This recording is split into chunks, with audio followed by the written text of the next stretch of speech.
Hello guys, welcome to smart classes. और आज हम करने वाले हैं क्लास 10th साइंस का सैम्पल पेपर जो कि टर्म 1 में आपको मिला है इस बार सीबीएसई के द्वारा। तो इस पेपर को हम एनालाइज करेंगे। तो देखिए यहाँ पे स्टार्टिंग में अगर देखा जाए तो आपको फर्स्ट टर्म में जो है 90 मिनट्स मिलेंगे ऑब्जेक्टिव टाइप क्वेश्चंस को करने के लिए। तो टोटल आपको ऑब्जेक्टिव टाइप क्वेश्चन करने तो 50 आपको क्वेश्चंस जो है वो करने पड़ेंगे।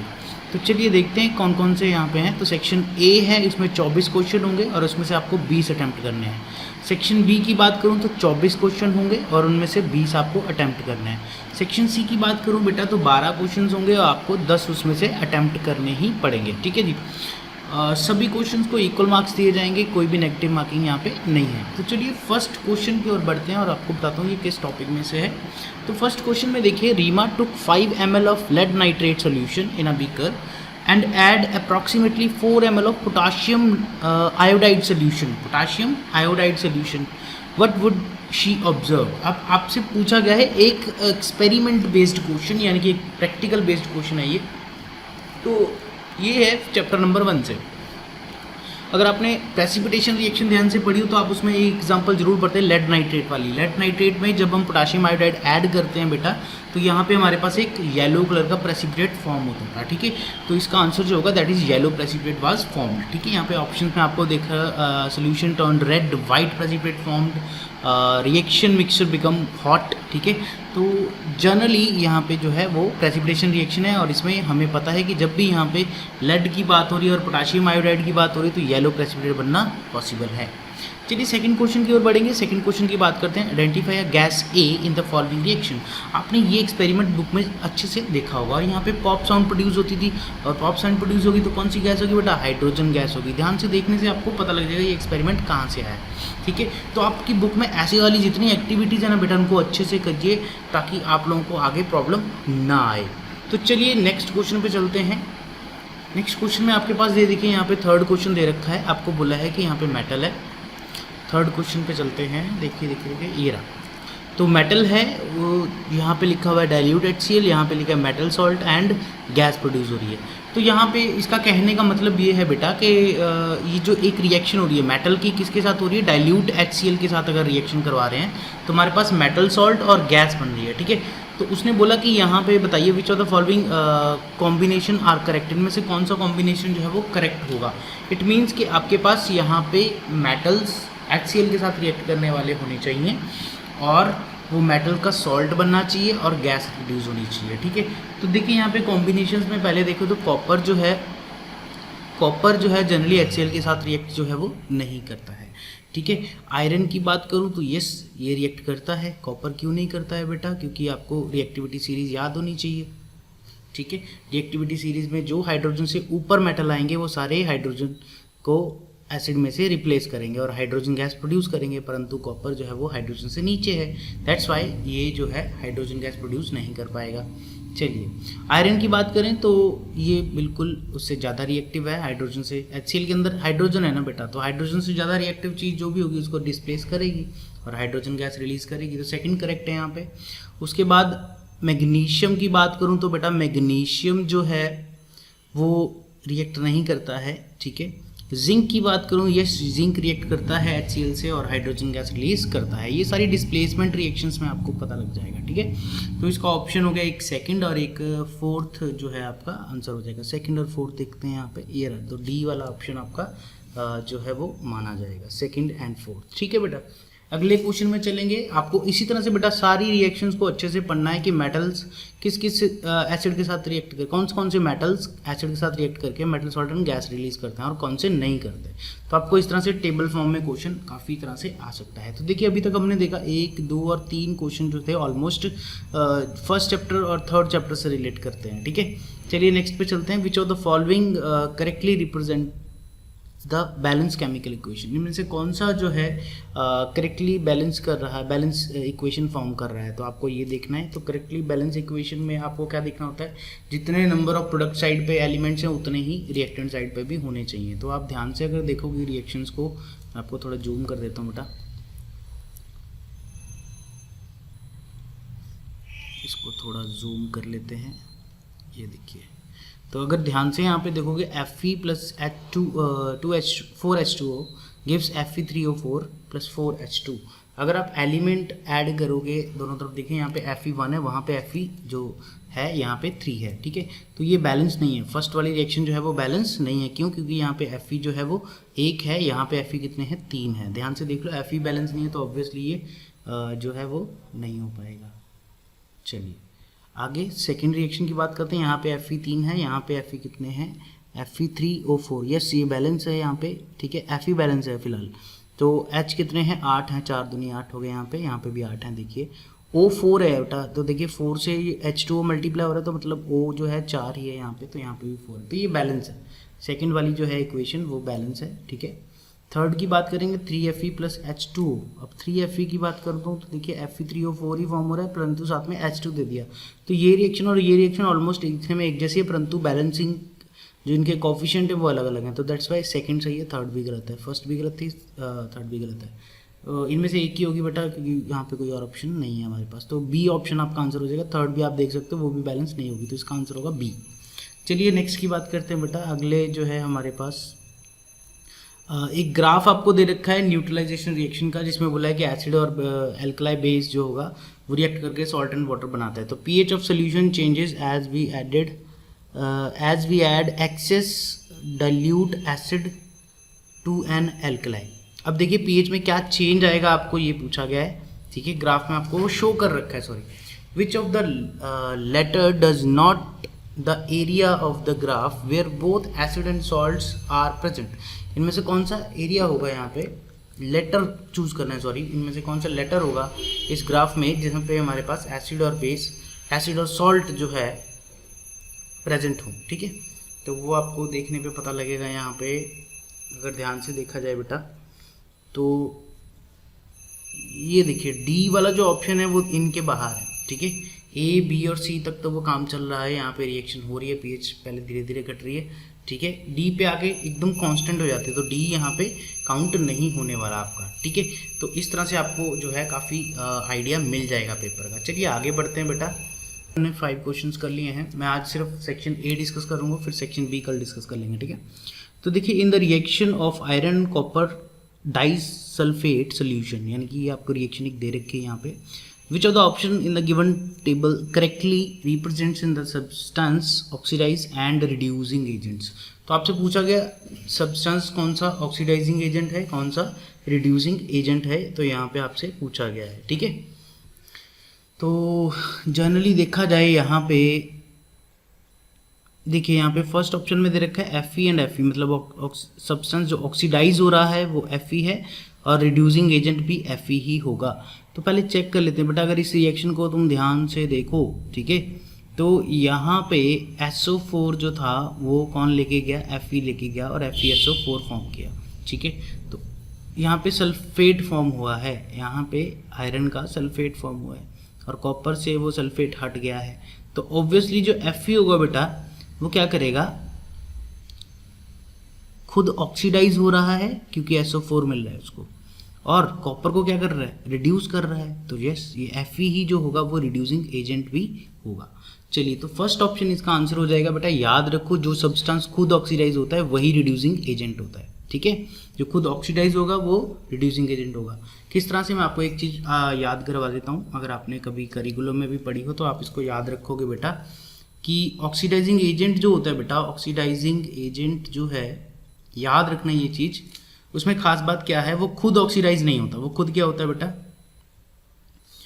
ऑक्सीडाइजिंग एजेंट खुद क्या होता है? रिड्यूस होता था। तो सिमिलर मैनर में जो रिड्यूसिंग एजेंट होगा वो खुद क्या होगा?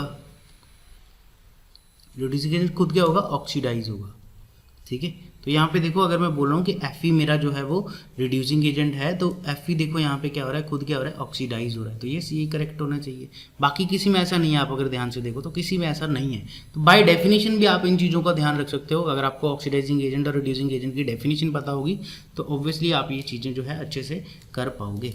चलिए आगे बढ़ते हैं, नेक्स्ट क्वेश्चन पे चलते हैं बेटा। क्वेश्चन नंबर 7 पूछा गया, the chemical reaction between copper and oxygen can be categorized as. अब देखिए, कॉपर और ऑक्सीजन की जो रिएक्शन होगी उसको किस कैटेगरी में डाला जाएगा, किस टाइप की रिएक्शन आपके पास फॉर्म हो गई, ठीक है। तो जनरली आपने देखो कॉपर ऑक्साइड फॉर्म होता है। तो तो कॉपर ऑक्साइड कैसे फॉर्म होगा कॉपर और ऑक्सीजन, जब वो कंबाइन करेंगे आपस में। तो इसका आंसर जो है वो कॉम्बिनेशन रिएक्शन होना चाहिए, ठीक है बेटा। तो यहाँ पे सिंपल सा आपसे सवाल पूछा गया कि कॉपर, अगर कॉपर जो है वो ऑक्सीजन से रिएक्ट करेगा, कॉपर जो है अगर ऑक्सीजन से रिएक्ट करेगा तो क्या फॉर्म करेगा, CuO फॉर्म करेगा, यानी कि ये जो रिएक्शन होगी किस टाइप की होगी बेटा, कॉम्बिनेशन रिएक्शन होगी, आप सभी ने पढ़ रखी है। चलिए आगे बढ़ते हैं बेटा, नेक्स्ट क्वेश्चन नंबर 8 पे चलते हैं। क्वेश्चन नंबर 8 में पूछा है which of the option are correctly represents parent acid and parent base of calcium carbonate. Calcium carbonate के पेरेंट एसिड और पेरेंट बेस आपसे पूछा गया बेटा। तो अब कैल्शियम कार्बोनेट की बात हो रही है तो CaCO3 होगा बेटा। कैल्शियम कार्बोनेट का आपको फॉर्मूला पता होना चाहिए। तो क्या होता है CaCO3, Ca मतलब कैल्शियम, CO3 मतलब कार्बोनेट हो गया, ठीक है। अब इसका पेरेंट एसिड क्या होगा। अब पेरेंट एसिड की मतलब है यहाँ पे कि इसमें हाइड्रोजन लगानी है अपने को। तो यहाँ पे हाइड्रोजन कार्बोनेट के साथ कहाँ पे है, यहाँ पे है, और तो कहीं भी नहीं है, ठीक है। कार्बोनेट के साथ हाइड्रोजन होनी चाहिए। और पेरेंट बेस की बात OH किसके साथ लगेगा बेटा, जो मेटल होगा। तो मेटल यहाँ पे कौन सा है, देखिए आपको सिंपल तरीका बताता हूँ। पेरेंट एसिड और पेरेंट बेस आपको कभी भी पूछ लें तो कैसे करना है। आप देखोगे कि यहाँ पे अगर मेरे पास कैल्शियम कार्बोनेट है, सॉरी, अगर मेरे पास कैल्शियम कार्बोनेट है बेटा, तो C के ऊपर 2 पॉजिटिव चार्ज होता है और CO3 के ऊपर 2 नेगेटिव चार्ज होता है, ठीक है। चलिए तो अब इसकी बात अगर मैं करूँ, ध्यान से देखना बेटा, समझ के चलना इस चीज़ को। ये पॉजिटिव चार्ज वाला है। एसिड के पास H होता है यानी कि H प्लस होता है, और बेस के पास OH नेगेटिव होना चाहिए, ठीक है। तो देखिए H प्लस है तो वो किसके लिए होगा, वो नेगेटिव चार्ज वाले के लिए होगा। तो HCO3 के साथ रिएक्ट करना चाहिए। तो यहाँ पे देखो 2 H लगेंगे इसको बैलेंस करने के लिए, ताकि यहाँ पे 2 पॉजिटिव चार्ज आ पाए, ठीक है। तो यहाँ पे H2CO3 जो है आपका ऑप्शन चूज हो जाएगा। दूसरा अगर बेस की बात करूँ तो उसमें OH नेगेटिव आना चाहिए। तो वो नेगेटिव वाला किसको लेके जाएगा बेटा, पॉजिटिव को। तो यहाँ पे देखो CaOH होल ट्वाइस, तो ये वाला यानी कि कैल्शियम हाइड्रोक्साइड आपका पेरेंट बेस हो जाएगा। तो आई होप आपको ये समझ आ गया होगा किस तरह से करना है, ठीक। तो आगे बढ़ेंगे, क्वेश्चन नंबर 9 की ओर बढ़ते हैं। How will you protect your self from the heat generated while diluting and concentrated acid. तो ये बेटा आपको एक प्रोसेस अच्छे से सीखना चाहिए कि जब भी आपको एसिड को डाइल्यूट करना है तो उसमें एक ही चीज़ आपको टीचर जो है सिखाता है कि आपको वाटर में एसिड को ड्रॉप बाय ड्रॉप ऐड करना है और उसको स्टेयर करते रहना है कॉन्स्टेंटली, ठीक है। तो इसका ऑप्शन जो होगा ए ऑप्शन आपका आंसर हो जाएगा। तो by adding acid to water with constant stirring, उसको बार बार हिलाते रहिए धीरे धीरे धीरे धीरे। और ड्रॉप बाय ड्रॉप, आप हो सकता है अगली बार ऑप्शन में आपको ड्रॉप बाय ड्रॉप भी लिखा हो, तो ड्रॉप बाय ड्रॉप एसिड आपको ऐड करना है, बिल्कुल स्लाइटली, ठीक है, धीरे धीरे। क्योंकि ये रिएक्शन जो होती है ना बेटा एसिड की वाटर के साथ, वो काफ़ी ज़्यादा एक्सोथर्मिक होती है। तो वो जो अगर मैं एसिड में वाटर ऐड कर दूं बेटा तो एकदम से वो ब्लास्ट हो जाएगा सारा का सारा, ठीक है। तो इसलिए ऐसा नहीं करते, हम क्या करते हैं वाटर में, याद रख लो बेटा कि डाइल्यूशन के लिए हम वाटर में एसिड ऐड करते हैं, वाटर में एसिड ऐड करते हैं, वो भी ड्रॉप बाय ड्रॉप, ठीक है। और वाटर को कॉन्स्टेंटली स्ट्रिंग करना पड़ेगा, हिलाते रहना है आपको, स्टेयर करते रहना है, ठीक है। चलिए तो इसका ऑप्शन ए जो है वो आपका हो जाएगा। इसका ऑप्शन बी था बेटा, ठीक है, इसका ऑप्शन ए था। मैंने पिछले वाले में अगर डिस्कस नहीं किया तो आप देख लेना। Why it is important to balance the skeleton chemical equation. ये क्वेश्चन आपसे पूछा गया, बैलेंसिंग से क्वेश्चन आ गया कि क्यों ज़रूरी है भैया कि केमिकल इक्वेशन को बैलेंस करना क्यों ज़रूरी है, ठीक है। तो बेसिकली होता क्या है कि हमारे पास एक लॉ है जिसके अकॉर्डिंग हम लोग बैलेंसिंग सीखते हैं। उस लॉ का नाम है कंजर्वेशन ऑफ मास, ठीक है, law of conservation of mass, जो ये बोलता है कि मास ऑफ रिएक्टेंट जो होगा, मास ऑफ रिएक्टेंट जो होगा that is equal to mass of product, that is equals to mass of product. तो आपको ये फंडा याद रखना है कि भैया जब भी बैलेंसिंग का क्वेश्चन आ रहा है तो आपको ये लॉ जरूर याद रखना है, जो लॉ का नाम है कंजर्वेशन ऑफ मास, ठीक है जी। तो ये लॉ के कारण आपका बैलेंसिंग करनी बहुत ही ज़रूरी हो जाती है, ठीक है। तो सी ऑप्शन इसका आंसर जो है वो हो जाएगा। चलिए आगे की बात करेंगे, क्वेश्चन नंबर 11 पे चलेंगे। चलिए तो यहाँ पे देखते हैं बेटा क्वेश्चन नंबर 11 की ओर। तो ये बायो से क्वेश्चन आया हमारे पास। तो बायो में जो क्वेश्चन है देखिए यहाँ पे लिखा है, carefully study the diagram of the human respiratory system, label ABCD, select the option which is correct identification the main function for the characteristics.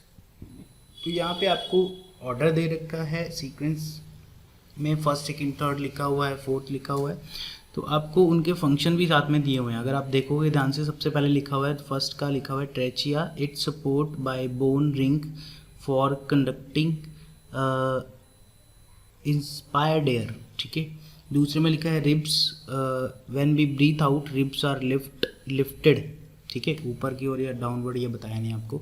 Alveoli thin walled होती हैं, सैक लाइक स्ट्रक्चर होता है फॉर एक्सचेंज ऑफ गैसेज, ये बिल्कुल सही लिखा हुआ है।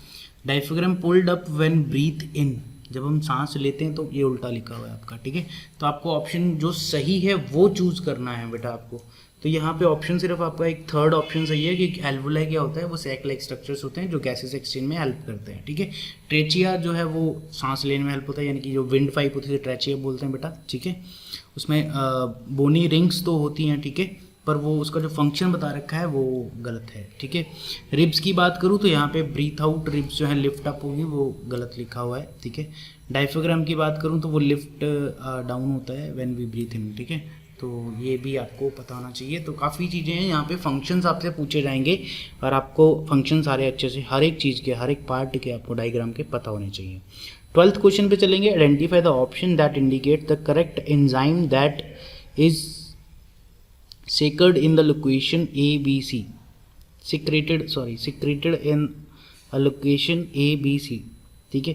तो आपको यहाँ पे पूछा गया कि कौन कौन से एंजाइम्स यहाँ पे सिक्रीट होंगे। तो यहाँ पे ऑप्शंस में नंबर फर्स्ट पे लिखा हुआ है लिपेज, सेकंड पे लिखा हुआ है ट्रिप्सिन, तीसरे पे है पेप्सिन, ठीक है।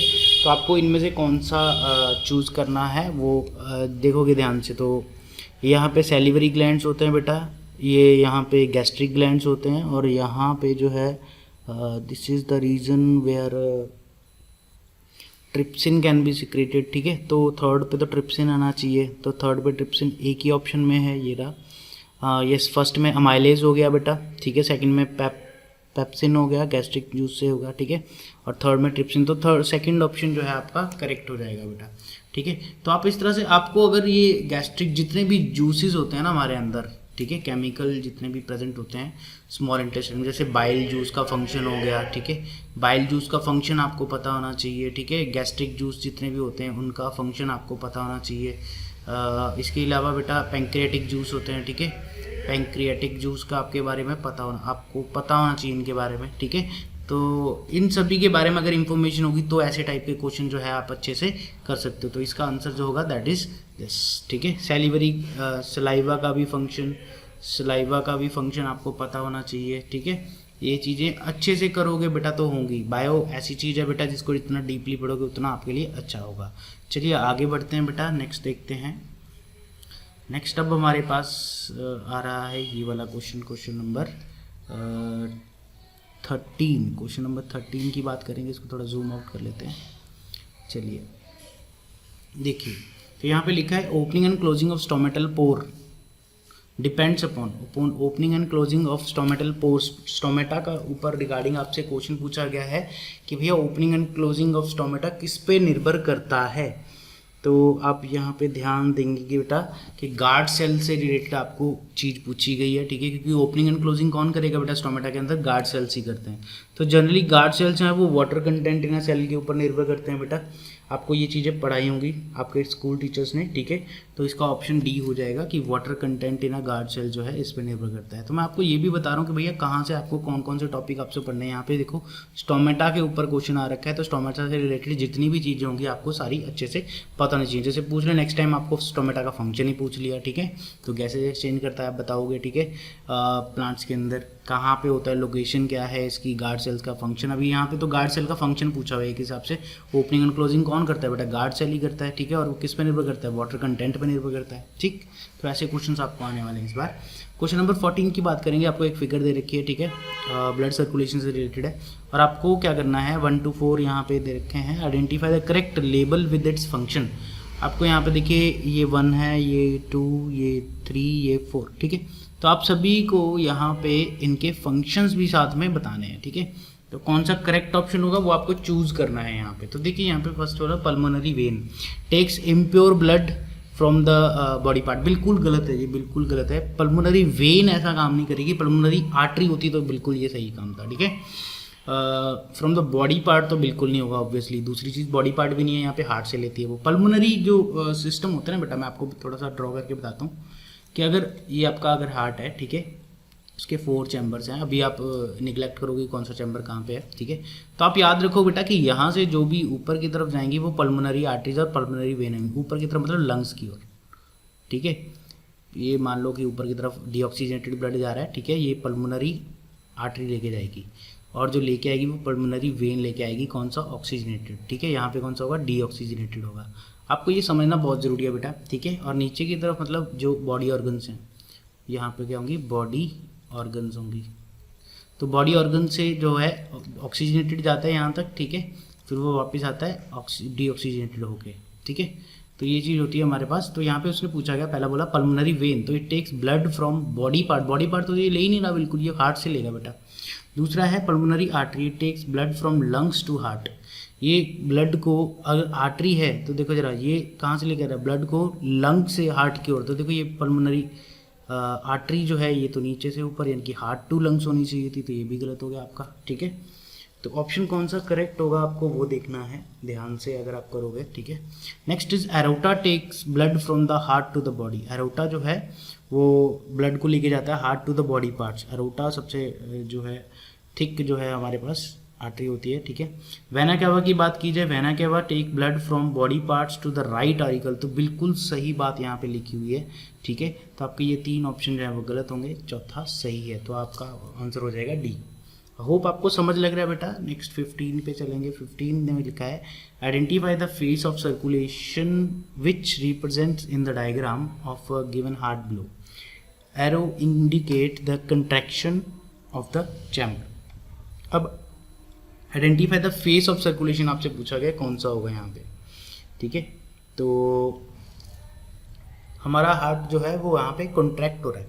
तो कॉन्ट्रैक्शन में कौन कौन सी चीज़ें होंगी आप ध्यान से समझोगे, ठीक है। बेसिकली जब कॉन्ट्रैक्ट करता है बेटा तो ब्लड को पंप यानी कि प्रेशर इंक्रीज होता है और वो ब्लड जो है वो कहीं ना कहीं पे आगे जाएगा, ठीक है। तो पहली चीज़ यहाँ पे लिखिए, blood transport to the right ventricle and left ventricle simultaneously, जो कि ऐसा नहीं होता। Blood is transfer to lungs for exchange oxygenation and is pumped into various organs simultaneously. एक साथ में तो हम कह नहीं सकते, हाँ बिल्कुल एक साथ हो सकती है, ठीक है। चलिए सेकंड ऑप्शन थोड़ा सा सही लग रहा है, blood transfer to the right auricle and left auricle simultaneously, बिल्कुल नहीं, एक साथ नहीं होते बेटा। Blood is received from lungs after oxygenation, नहीं, ऑक्सीजनेशन तो बेटा लंग्स में होगी ना, मैंने आपको पहले बोला कि यहाँ पे डीऑक्सीजनेटेड ब्लड जाएगा और ऑक्सीजनेटेड होकर वो वापस आएगा, ठीक है। लंग्स का काम प्योरीफिकेशन है बेटा, इसमें ऑक्सीजन ऐड होती है, कार्बन डाइऑक्साइड यहाँ से बाहर जाती है, ठीक है। तो इसका ऑप्शन बी हो जाएगा बेटा, ठीक है। ट्रांसफर जो है ब्लड जो है वो ट्रांसफ़र किया जाएगा, जब पंप होगा तो ब्लड ट्रांसफ़र होगा कहाँ पे बेटा, लंग्स में जाएगा, ऑक्सीजनेशन होगी उसकी और उसको वापस कहाँ पे भेज दिया जाएगा, हार्ट के अंदर, और फिर वो बॉडी ऑर्गन्स तक जाएंगे। तो ऑप्शन बी आपका यहाँ पे आंसर हो जाना है, ठीक है। तो चलिए हमने 15 क्वेश्चन कर लिए हैं इस वीडियो में। आई होप वीडियो बहुत ज़्यादा लंबी हो जाएगी, ठीक है। तो बाकी के क्वेश्चंस मैं आपको नेक्स्ट वीडियो में दूंगा, तो आई होप कनेक्ट रहिए और वीडियो को लाइक और शेयर जरूर कीजिएगा। Thank you.